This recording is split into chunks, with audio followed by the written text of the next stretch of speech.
Assalamualaikum warahmatullahi wabarakatuh. Rahayu, rahayu, rahayu.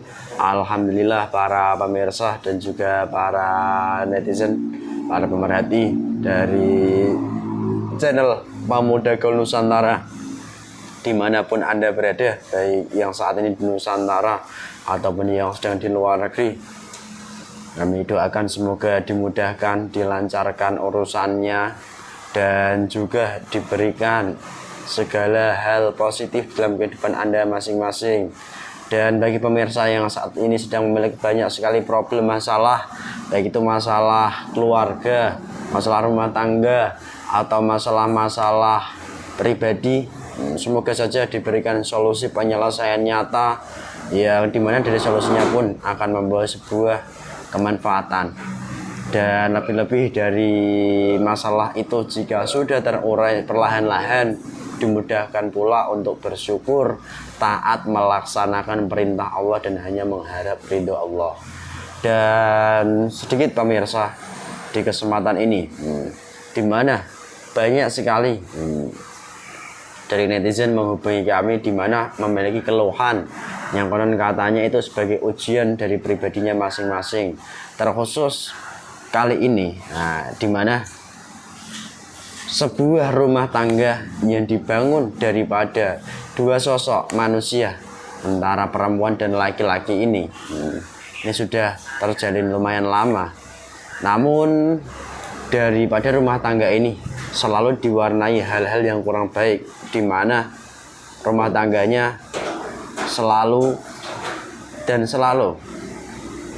diwarnai daripada sebuah pertengkaran. Pertengkaran ini sendiri ditengarai atau dimulai ketika sang suami memiliki daripada sebuah sifat kemarahan yang sangat kuat di tubuhnya.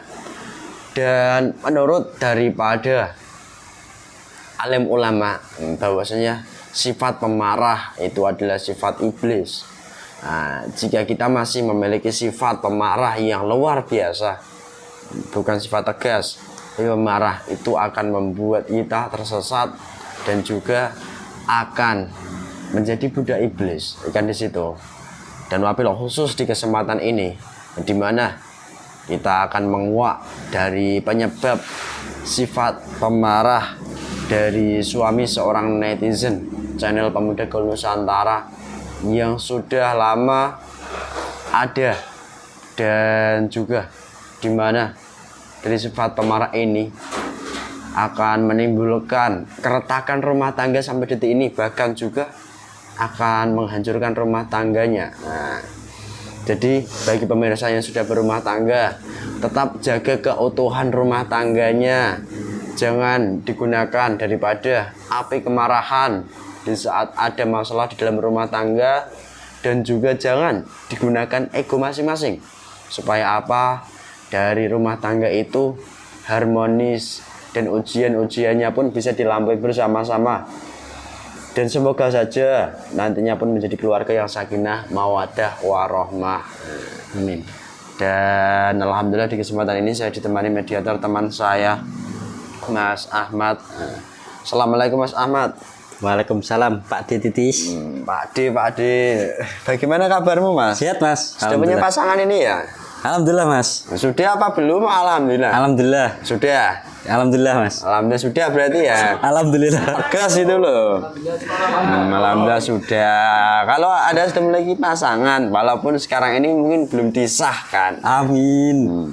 Ini kan saya mau tanya, sebagai laki-laki, gentle enggak sih Anda itu pemarah kepada orang yang Anda sayangi? Contohlah calon istri. Sesuai apa enggak? Menurut Tidak kamu sesuai pribadi? Mas. Tidak sesuai. Harusnya lemah lembut kepada orang yang dicintai itu Mas. Harusnya lemah lembut. Ya. Tapi tatkala mungkin Anda sedang lagi posisi banyak pikiran, banyak apapun, tapi hal seperti ini terlontar terus-menerus, apakah itu hal yang benar? Keliru Mas. Keliru juga. Anda sebagai pribadi yang belum berumah tangga, alhamdulillah juga paham, tahu, jelas ya. Jadi pemirsa seperti itu yang selalu kami sampaikan, sebuah mungkin sedikit langkah demi menjaga keutuhan rumah tangga, dan juga jaga ibadahnya. Bagi para bapak-bapaknya yang menjadi imam di rumah tangganya, itu semoga saja menjaga ibadahnya dan menjadi tauladan bagi istri maupun anak-anak di rumahnya, sehingga apa, tatkala kita belajar beribadah dengan cara yang benar, menjalankan amaliyah yang benar, insya Allah nanti pun keluarga akan semakin harmonis, semakin aman, nyaman, tentram, dan juga tanpa sesuatu hal yang mesti kita cari-cari seperti halnya kita datang ke dukun untuk tentram keluarga kita, itu tidak perlu. Nah, di situ yang kami sampaikan. Dan kita langsung cross check saja golongan apa yang menempati di tubuh dari suami netizen kali ini. Dan semoga saja tatkala kita memiliki sifat pemarah pun bisa dikikis pelan-pelan hingga dibersihkan. Itu ya Mas. Di selama ini Anda nggak pemarah dengan calonnya ini ya? Alhamdulillah enggak, Mas. Jelas ya? Jelas. Jangan ragu-ragu kalau jawab. Halo, Sehat Mas? Sehat. Mari izin doanya.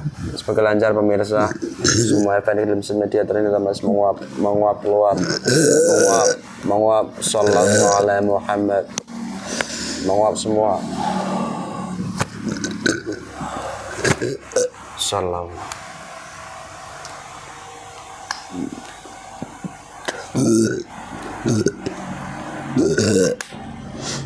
Bismillahirrahmanirrahim. Assalamualaikum.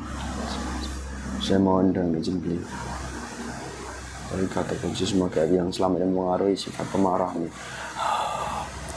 Salam. Bismillahirrahmanirrahim. Saya mohon dengan izin.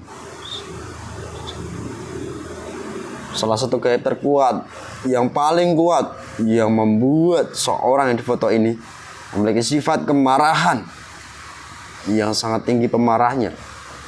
Saya mohon ketarik ke tangan saya.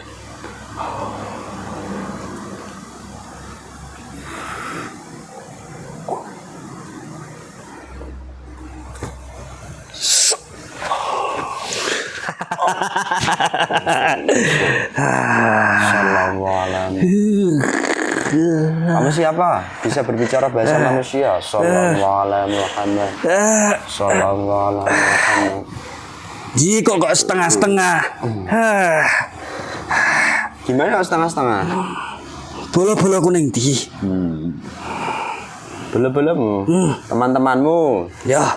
Teman-teman berbicara bahasa Indonesia. Assalamualaikum. Langsung berubah. Ya. Biasa. Salam.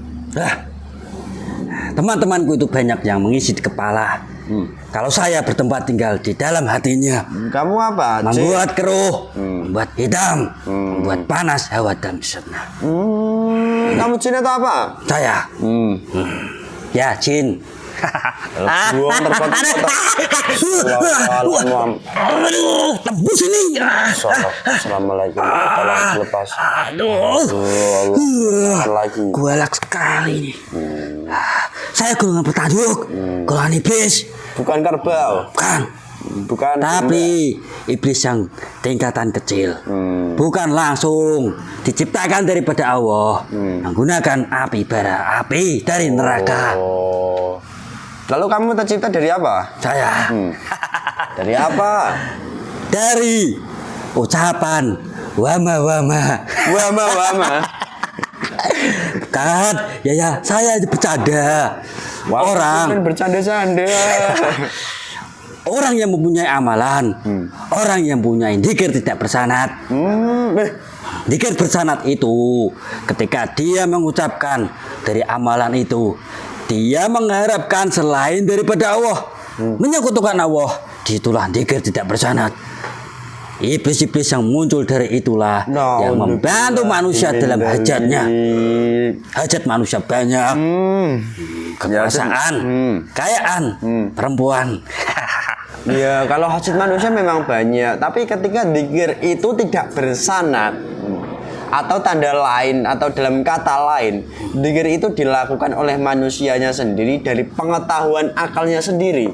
Ya tidak membumbu atas, hanya berputar-putar di kepalanya saja. Walaupun kalimatnya kalimat bagus, baik. tulisannya Arab, mengambil kutipan-kutipan dari hadis.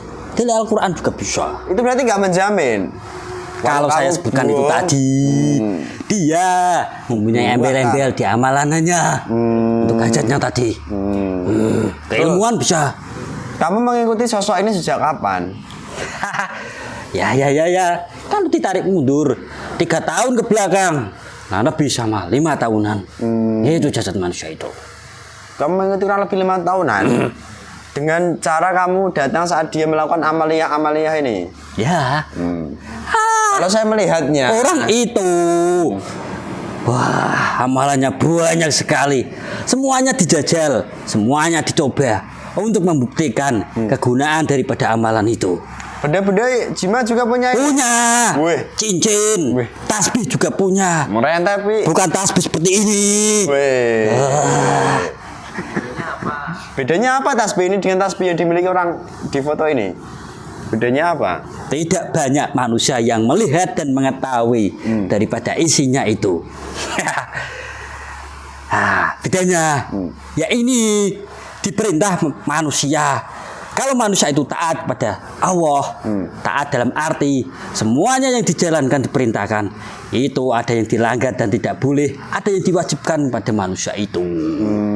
Kalau yang saya ikuti, saya dampingi manusianya itu, dia membeli kepada orang yang selalu wama-wama itu, amalan-amalannya banyak. Jadi bedanya di sini itu, di mana ini golongan putih lah, yang sana mungkin hitam. Menurut Ya saya kamu? tidak tahu.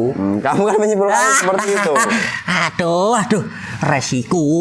Jujur. Ya. Terus ini saya mau tanya ke kamu. Biasanya saya tidak mau jujur kepada manusia. Kalau kamu nggak jujur, sakit, tambah sakit. Orang yang kamu ikuti ini, kamu mempengaruhinya lewat apa dulu? Kok bisa memiliki sifat mudah, Ya. emosinya tingkat tinggi? Iblis itu menggoda manusia yang enak-enak dulu. Contohnya, Ya, orang ini kan tertarik dengan amalan, tertarik dengan jimat, dari kegunaan, manfaat dari jimat dan amalan itu. Orang itu sudah mengetahui. Ketika sudah mengetahui, dia menjalankan, membeli, dan mengamalkan. Ketika manfaat dari amalan, dari jimat itu sudah didapatkan, dan itu sudah dibuktikan orang itu sendiri, disitulah saya akan mengganggunya. Baca wirid yang sangat banyak, membeli jimat-jimat yang sangat banyak, untuk memenuhi kebutuhan daripada keinginannya sendiri. terus ini saya melihat juga sosok ini itu sosok seorang pecinta daripada keturunan, ya, dimana banyak sekarang ini yang mengaku keturunan baginda Nabi Muhammad Shallallahu Alaihi Wasallam. Kalau bahasa itu muhibbin. Ya. Tahu, saya tahu. Tinggal dibelikan pakaian saja itu orang itu. Sosok ini kan yang mengikuti atau yang mencintai para keturunan Rasulullah itu. Iya. Apa yang kamu tanyakan? Apa sangat tidak sesuai di Ya mana? tidak sesuai. Loh. Lenceng. Daripada kalau dia keturunan Rasulullah, gak mungkin dia sosok mempunyai ini. masalah. Bukan sosok ini yang keturunan Rasulullah, tapi dia pecinta sosok keturunan Rasulullah dalam tanda kutip itu habaib. Sosok yang mencintai para ahlul bait ini loh. Ya. Dia memang cinta. Terus. Dia kasih amalan saja diamalkan kok. Jadi Nah, dia cinta yang itu. memberi amalan itu tidak bersanad itu. Waduh. Seorang guru itu loh. Saya bisa dimarahin babah saya itu. Harus jujur. Kenapa? Harus jujur. Ya. Babah saya itu bisa menggoda, mengelabui manusia lebih halus lagi. Dengan cara apa? Cara apa? Menyamar menjadi manusia pintar, menyamar menjadi manusia alim, menyamar menjadi manusia suci. Jadi amaliyah yang dikerjakan pun semakin tidak bersanad, semakin jauh, semakin melenceng tambah jauh hingga akhirnya golongan kamu semakin banyak. Oke. Jaringan orang yang sudah mengikuti mbah-mbah saya yang menyamar sebagai yang saya sebutkan tadi, sulit untuk lepas. Nah, untuk dari di lingkarannya untuk lepas itu sangat sulit. Amalannya, wah bagus-bagus kegunaan dan manfaatnya. Terus ini yang mau saya tanyakan ke kamu, dari orang ini sudah memiliki penyakit yang namanya pemarah, di mana rumah tangganya ini kan sedang diuji, di mana sang istri mendapat ujian besar dari sifat pemarah ini. Ya, Lantas. Tidak hanya pemarah saja, nafkah batin, nafkah lahir pun tidak, bahkan jarang. Nah, untuk Sebagai kewajiban sebagai suami, semuanya perlahan-lahan kami kikis untuk ditunaikan daripada kewajibannya sebagai seorang suami. Hingga ini dilalaikan gitu? Ya. Oh. Terus, kalau orang memiliki sifat pemarah itu harusnya diapakan caranya? Dibawa ke ahlul bait orang-orang pintar, orang alim juga bisa. Didoakan supaya bertobat. Aduh. Jujur kamu. Aduh. Yang mendoakan orang yang kayak gimana? Ada 2 jalur. Katakan aja. Orang yang mendoakan itu, yang saya sebutkan di awal itu, dia itu bersanad apa tidak? Kalau tidak ya sama saja. Kalau bersanad itu baru ada dampaknya. Ini kan sama-sama itu mengajarkan bertobat. Kalau yang tidak bersanad itu bertobat, tapi tidak tahu caranya, tidak tahu ilmunya. Orang hanya bertobat 1 hari 2 hari, besok maksiat lagi, tobat maksiat, gitu terus sampai kiamat. Obat sambel itu namanya tuh. Iblis ini. Terus, ketika orang ini mungkin suka sekali marah, apa sih keuntungan bagi kamu, Iblis? Keuntungan saya sudah berhasil mengendalikan jasad manusia itu. Di mana? Di dalam jasad manusia, ruh, sukma, dan juga pendampingnya itu sudah saya singkirkan dulu. Saya tawan dulu golongan seperti saya ini yang mengendalikan jasadnya, membuat dosa-dosa yang sangat besar, dosa-dosa yang selalu ditimbun terus menerus. Disitulah nanti manusia bertobat semakin sulit. Itulah cara-cara dari bebas saya yang menyamar sebagai manusia yang alim, manusia yang suci. Oke. Jadi sangat jelas sekali ya. Saya tidak ada kepentingan sama kamu. Saya mau pergi lagi. Nanti mempengaruhi manusia itu. Nanti saya ajak teman-temannya untuk datang ke tempat-tempat leluhur daripada orang gurunya itu. Tempat-tempat keramat ya, orang yang mengaku sebagai keturunan Rasulullah, dia kan punya leluhur di mana leluhur itu ada tempat-tempatnya. Astagfirullahaladzim. Ternyata itu juga tipu daya iblis di akhir zaman ini. Panjang rangkaiannya. Maksiat yang terlihat jelas, maksiat yang abu-abu, maksiat yang terang-terangan, tidak terlihat, semuanya bisa. Dan pada intinya itu maksiat itu ada maksiat dohir dan maksiat batin. Ini termasuk kategori maksiat batin. Ini dalam. Luarnya tidak terlihat maksiat. Selain itu kamu baik saja. Kamu sudah mendapatkan apa dari saya? Bagian tubuh anggota keluarga, anak, istri. Banyak sekali, khususnya orang itu. 2. Kalau teman-teman saya ada yang mendapatkan 1, ada yang mendapatkan pendampingnya sudah kesakitan itu. Ya sudah habis kesakitan, siksa terus menerus, mata-matai manusia itu supaya tidak kembali lagi.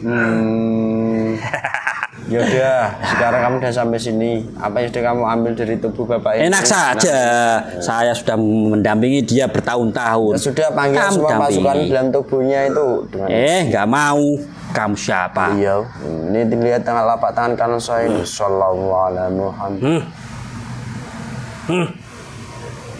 Lihat. Lama. Lihat. Ya, saya ambil. Perintah sama dengan jenis. Perintah ini masuk. Sallallahu alaihi Muhammad. Bisa-bisanya manusia itu bisa berkomunikasi dengan kamu? Ya nggak tahu ini istrinya, hubungannya lewatnya. Panggil semua. Dari Jimat atau dari apa? Kumpulan jadi satu. Gampang.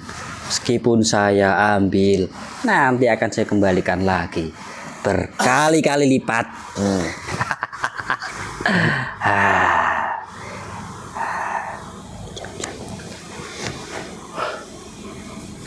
Ya, yang separuhnya biar sembunyi lagi masuk dalam hatinya, Ya, lebih sembunyi. dalam lagi. Ya sembunyi sudah ketahuan, otomatis langsung hancur. Terdorong semua keluar dari tubuh bapak ini dan otomatis langsung muntah. Oh, Allah.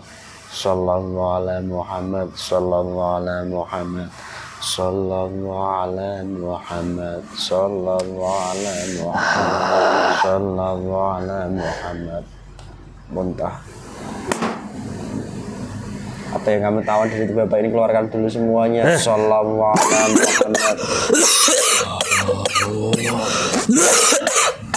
Aduh.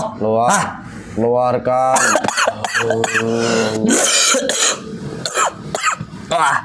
Yang selama ini juga mendorong untuk menyesatkan menggunakan benda-benda maupun jadi pecinta dari orang-orang yang menipunya, seorang yang mereka anggap putih itu semuanya dari iblis-iblisnya dihancurkan, kembalikan. Aduh. Salam. Awas aja kalian. Kotoranmu yang tersisa itu ambil dengan perintah itu. Racun saya yang Bisa di lubuk hatinya orang ini juga langsung ketarik semua keterangan saya, kotoran dan racun dan efek-efeknya sudah timbul di hati dan di kepala pikirannya. kepalanya itu sudah didoktrin supaya percaya-percaya saja, baik-baik saja, tidak ada masalah apapun.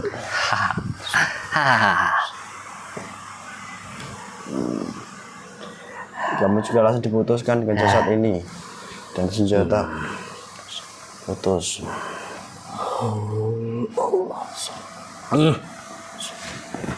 Kenapa saya harus menyebutkan solusinya? Aduh, dasar. Aduh, sudah disiksa.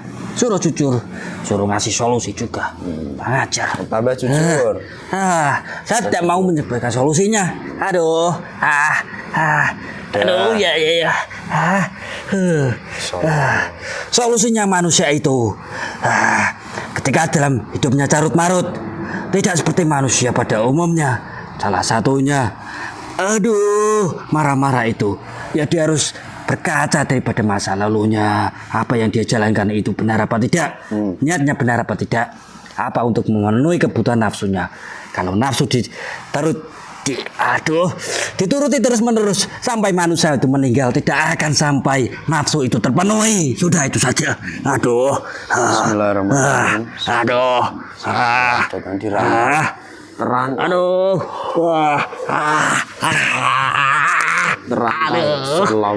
Kurang ajar. Terang racun efek-efek Manusia bangsat. dan efeknya itu belum sebagian itu lempar ke tempatnya.